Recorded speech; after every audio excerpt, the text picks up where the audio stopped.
नमस्कार दोस्तों, welcome to AK invest academy. पहले तो माफ़ी आप सबसे, बिकॉज पिछले कुछ वीक से मैं वीडियो लेकर नहीं आ पाया चैनल पर because of being busy in some important personal work. Hope आप सब समझ पाएंगे इस बात को। आज की वीडियो में हम बात करेंगे एक ऑन डिमांड टॉपिक पर, रियल एस्टेट इन्वेस्टमेंट ट्रस्ट यानी कि REITs and infrastructure investment trust यानी कि INVITs। काफ़ी लोग मुझसे पूछ चुके हैं इस बारे में कि ये इंस्ट्रूमेंट्स हैं क्या, इनमें इन्वेस्ट कैसे करना है, क्या रिटर्न्स एक्सपेक्ट कर सकते हैं and other such things. Video को एंड तक ज़रूर देखिए ये सब कुछ डिटेल में जानने के लिए।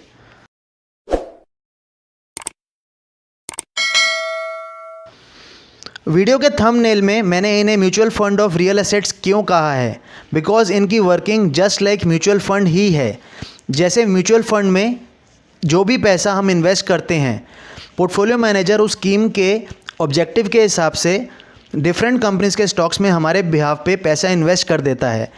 उसी तरह REITs एंड INVITs में भी इंडिविजुअल्स एंड इंस्टीट्यूशन से जो भी पैसा कलेक्ट किया जाता है उसे income generating commercial properties and infrastructure projects में इन्वेस्ट कर दिया जाता है।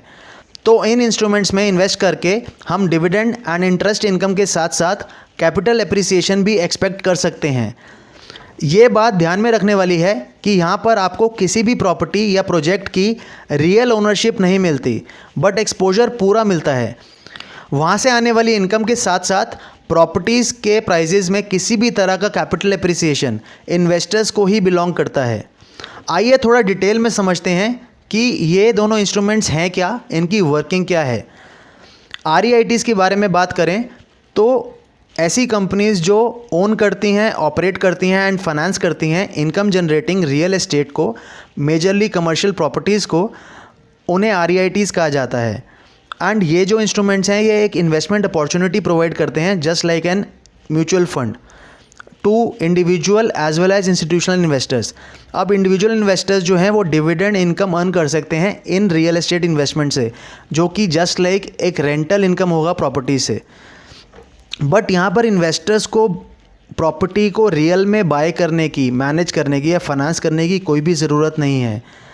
एक ख़ास फीचर है REITs का कि जो भी रेंटल इनकम मिलती है REITs को, उसका 90% डिस्ट्रीब्यूट करना ही पड़ेगा इन्वेस्टर्स को, तभी उन REIT का स्टेटस REIT रहेगा। एक रिस्ट्रिक्शन भी है कि 80% ऑफ इन्वेस्टमेंट जो हैं वो हमेशा ही इनकम जनरेटिंग कमर्शियल प्रॉपर्टीज़ में रहनी चाहिए। बाकी जो बचा हुआ है 20%, अप टू 20%, वो स्टॉक्स में, बॉन्ड्स में, अदर इंटरेस्ट बेयरिंग इंस्ट्रूमेंट्स में, कैश में, इवन अंडर कंस्ट्रक्शन प्रॉपर्टीज़ में रह सकता है। अब INVITs की बात करें तो ये भी कलेक्टिव इन्वेस्टमेंट व्हीकल्स हैं just like mutual fund. And किसी भी इतने बड़े इंफ्रास्ट्रक्चर प्रोजेक्ट में, जैसे कि डैम्स हैं, रोडवेज़, हाईवेज़, टावर्स, ये सब चीज़ों में एक रिटेल इन्वेस्टर्स डायरेक्टली कभी इन्वेस्ट नहीं कर सकता बिकॉज हाई टिकट साइज़ है। दूसरी बात, एक्सेस ही नहीं है, मतलब गवर्नमेंट आपको अलाउ नहीं करेगी कि आप आके इन्वेस्ट कर लें उसमें। बट ये इंस्ट्रूमेंट्स ऐसे हैं जो आपको एक इनडायरेक्ट एक्सेस देते हैं उन प्रोजेक्ट्स में इन्वेस्ट करने का, एंड इन्वेस्टर्स को हेल्प करते हैं एक small portion of income earn करने का एज अ रिटर्न। यहाँ पर भी mandatory distribution of 90% cash flows है इन्वेस्टर्स को, एंड मिनिमम 80% जो है वो हमेशा इंफ्रास्ट्रक्चर एसेट्स में ही रहेगा। स्पॉन्सर भी 15% होल्ड करना चाहिए टोटल INVIT यूनिट्स का। अब ये INVITs बनाए क्यों जाते हैं, बिकॉज ये इंस्ट्रूमेंट्स जो हैं पावर जनरेटिंग कंपनीज़ को, कंस्ट्रक्शन कंपनीज़ को हेल्प करती हैं अपने डेट ऑब्लिगेशन को रीपे करने में जल्दी एंड इफ़ेक्टिवली, बिकॉज ये लॉन्गर टर्म प्रोजेक्ट्स होते हैं 10-10, 15-15, 20-20 साल के। तो वहाँ पर उन कंपनीज़ का पैसा अटका रहता है। तो कंपनी वहाँ पर क्या करती है, अपने एसेट्स को, जो भी रियल एसेट्स हैं ये प्रोजेक्ट्स के, उनको मोनेटाइज करती है, इन्वेस्टर्स को बेचती है, वहाँ से पैसा रेज करती है एंड डेट ऑब्लिगेशन को जल्दी पे कर पाती है। दोनों की वर्किंग तो सिमिलर ही है, बट REIT एंड INVITs में कुछ डिफरेंस भी हैं। अगर आप देखें तो जहाँ पे REIT majorly commercial properties like warehouses, health care centres, office buildings, malls, इन सब में इन्वेस्ट करते हैं। वहीं INVITs projects like roadways, highways, civil projects, construction and other high value infrastructure units यहाँ पर इन्वेस्ट करते हैं। अब हमने थियोरेटिकली तो जान लिया कि REITs एंड INVITs है क्या, इनकी वर्किंग क्या है, क्या सब इनकी निटिग्रिटीज़ हैं।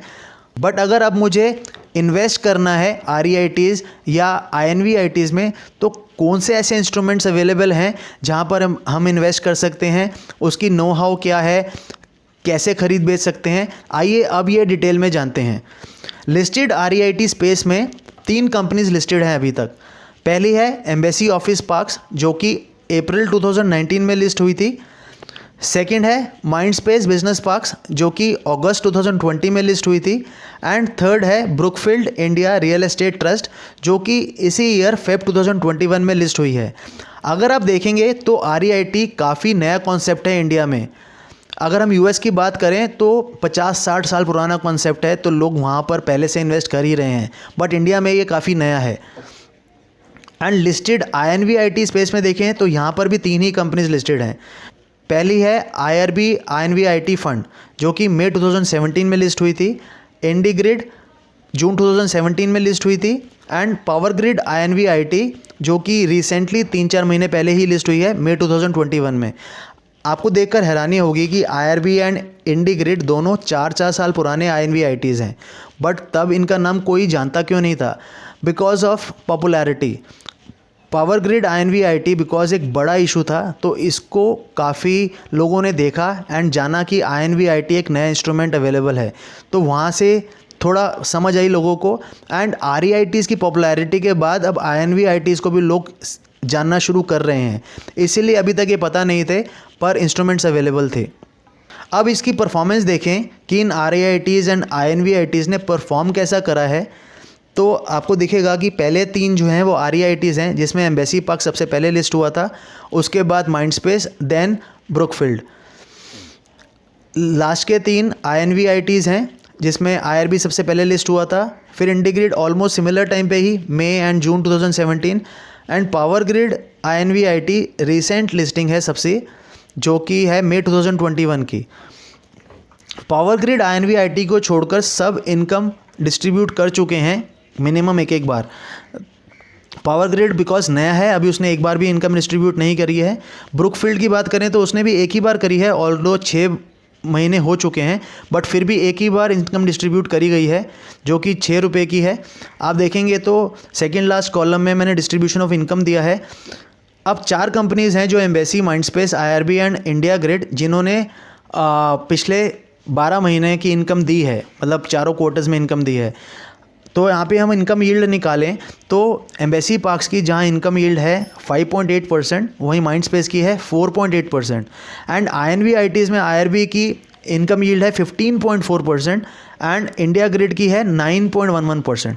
आप देखेंगे तो ये रिटर्न्स काफ़ी अच्छी दिखेंगी आपको, 5%, 4%। अगर आप FD से कंपेयर करेंगे तो आपको लगेगा यार ये तो FD के बराबर ही है, बट क्या हम रियल एस्टेट को या कमर्शियल प्रॉपर्टीज़ को, इन सब को FD से कंपेयर करते हैं? बिकॉज अगर मैं एक कोई मकान ख़रीदूँ आज दिल्ली में रियल एस्टेट, तो 1.5 करोड़ का मकान अगर है तो उसका रेंट ज़्यादा से ज़्यादा 25,000 होगा, मतलब 3 लाख रुपए साल का। अगर मैं इनकम यील्ड निकालूंगा तो ऑलमोस्ट 2% की आएगी, ये भी ज़्यादा है, 1-1.5% से ऊपर की यील्ड नहीं आती है। हाँ, मैं मानता हूँ कि कमर्शियल प्रॉपर्टीज़ की यील्ड ज़्यादा रहती है, बट फिर वहाँ पे रिस्क भी रहता है कि एक तो हाई टिकट साइज़ है, सेकंड अगर कमर्शियल प्रॉपर्टी अच्छी जगह पे नहीं है तो हो सकता है आपको रेंट पे चढ़ाने में ही दिक्कत आ जाए, तो इनकम तो दूर की बात है। ये प्रॉब्लम यहाँ नहीं आती बिकॉज इसे आप खुद मैनेज नहीं करते एंड पैसा काफ़ी बड़ा होता है, तो ज़्यादातर प्राइम जगह पे ही प्रॉपर्टीज़ खरीदी जाती हैं। INVITs में IRB और इंडिया ग्रिड देखें तो इन्होंने काफ़ी अच्छी 9 से 15% की डिविडेंड इनकम दी है। ये सिर्फ डिविडेंड इनकम्स हैं जो मैंने इनकम यील्ड बताई है। इसके अलावा कैपिटल एप्रिसिएशन डिफरेंट कहानी है, जो कि किसी में होगी किसी में नहीं होगी। बट क्या ये ऐसी रिटर्न देते रहेंगे या क्या हमें इनसे मल्टी बैगर रिटर्न्स एक्सपेक्ट करने चाहिए? मेरे ख्याल से बिल्कुल भी नहीं। 4 से 5% की इनकम यील्ड एक्सपेक्ट करनी चाहिए REIT एंड INVIT से अगर आप देखेंगे तो अगर इन 6 के 6 इंस्ट्रूमेंट्स का एक एक शेयर भी खरीदें तो आज उसका प्राइस है टोटल 1251 एंड उस पर इनकम आती है 62.67। तो आपको टोटल जो इनकम यील्ड दिखेगी दैट्स 5%। वही मैं बोल रहा हूँ 4 से 5% की इनकम यील्ड एक्सपेक्ट करनी चाहिए, ज़्यादा आ जाए तो काफ़ी अच्छा, बट इससे ज़्यादा एक्सपेक्ट नहीं करनी चाहिए। अब इसकी इन्वेस्टमेंट स्ट्रैटेजी क्या हो सकती है, हमें कैसे इन्वेस्ट करना चाहिए, इसमें क्या हमारा तरीका होना चाहिए, क्या हमें SIP के वे से जाना चाहिए या लमसम के तरीके से जाना चाहिए, ये सब एक सेपरेट वीडियो में डिस्कस करूँगा बिकॉज ये काफ़ी डिटेल टॉपिक रहेगा। अब मैं यहाँ करूँगा तो वीडियो बहुत लंबी हो जाएगी जो काफ़ी लोगों को अच्छी नहीं लगेगी, तो एक सेपरेट वीडियो में डिस्कस करते हैं इस बारे में। अब ये सब जानने के बाद क्या मुझे इसमें इन्वेस्ट करना चाहिए ये 4-5% की यील्ड के लिए? डेफिनेटली करना चाहिए बिकॉज एक काफ़ी बड़ा डाइवर्सिफिकेशन प्रोवाइड करता है ये इंस्ट्रूमेंट। अगर आप स्टॉक मार्केट में स्टॉक्स में इन्वेस्ट कर रहे हैं या ETFs में इन्वेस्ट कर रहे हैं तो ये जो है डाइवर्सिफिकेशन बेनिफिट कैसे प्रोवाइड करता है, रियल एस्टेट का कोरिलेशन स्टॉक मार्केट के साथ जनरली नेगेटिव या फिर वेरी वीक पॉजिटिव रहता है, तो ये आपको सपोर्ट प्रोवाइड करता है इन केस ऑफ डाउनफॉल, मतलब एक बैलेंस प्रोवाइड करता है।